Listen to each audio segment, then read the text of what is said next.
ప్రపంచం నిన్ను వదిలేస్తే ఒంటరితనం, నువ్వు ప్రపంచాన్ని వదిలేస్తే ఏకాంతం. లోన్లీనెస్కి ఎలోన్నెస్కి చాలా తేడా ఉంది. ఒంటరితనం ఎప్పుడూ ఫీల్ అవ్వద్దు. నీరసం వస్తుంది, ఏడుపు వస్తుంది, మన మీద మనకే నమ్మకం పోద్ది. లైఫ్లో 1-2 సార్లు నేను ఇలాగే ఫీల్ అయ్యాను.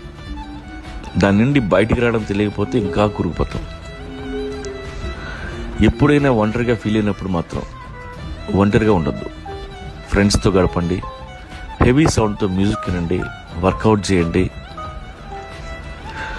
ఇకపోతే ఎలోన్నెస్ ఇస్ కంప్లీట్లీ ఆపోజిట్. ఏకాంతం కోసం అందరినీ వదిలేసి ఎక్కడికో పోనక్కర్లా. నీకున్న relations, friends, love, hatred, religion అన్నీ పక్కన పెట్టి మీతో మీరు కూర్చోవాలి.